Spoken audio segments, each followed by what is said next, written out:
Okay, I stopped the video because I saw smoke coming out of this. I'd left it plugged in for half hour, or well, not that long, 15 minutes, 20 minutes, I don't know.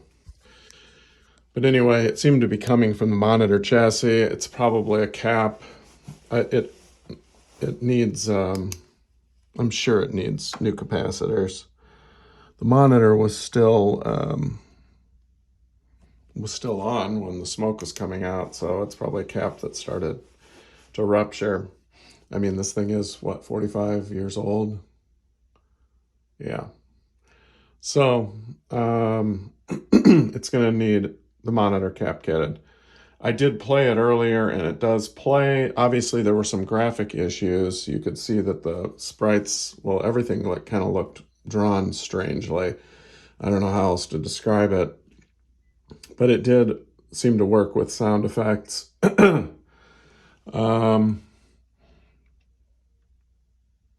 So it's going to need some kind of a board repair for the weirdness of the graphics, and it's going to need the monitor recapped. But I have a strong feeling that that's all it is on the monitor, is just needing recapped.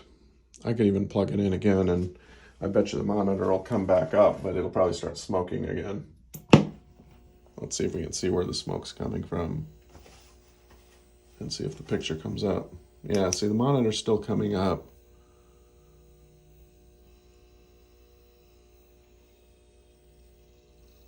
Well, and the other reason, yeah, see, the picture's still there.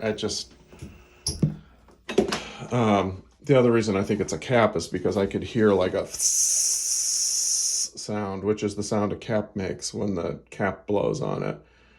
I mean, the top of the capacitor blows and it starts leaking some of the smoke juice out of it, or whatever you want to call it. So anyway, I won't leave it plugged in so it won't do any more damage.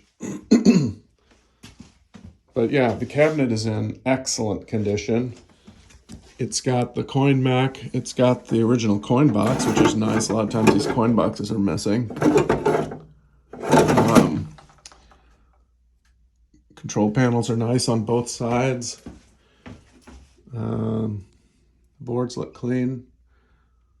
Everything really looks pretty clean inside it. This is not a game that came from a place where it was flooded, so this has not been underwater or anything. This has been in nice climate, well, it wasn't climate controlled, but it was storage, dry storage, never gotten wet. Chrome is still in really good shape. Oh yeah, this cracks me up. I've been looking at these Space Invaders cocktails for 30 years. I've never looked closely at the instructions. I just assumed that this was instructions on how to play the game. Look at these instructions. Here's instructions on how to play the game. Pretty basic. Look how complicated the instructions are for high scorers name registration. By turning the central knob, first of all, what is the central knob? Move the underline to an alphabet and push the start button to register the alphabet on the underline. I love it. This had to be written by someone who does not know English. To rub out any wrong alphabet, push the start button when the word rub is on the underline. In total, 10 alphabets can be registered. My gosh, I'm trying to think how many different languages would have that many different alphabets, because I know Russian has that Cyrillic one.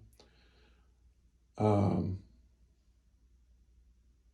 mean, German has a slightly different alphabet, Norwegian, but yeah, pretty advanced for a game this early to be able to have 10 different alphabets just for recording the high scorers' initials. Crazy. But there you go. Pretty nice piece here. And probably a good beginner project because it doesn't have too much wrong with it.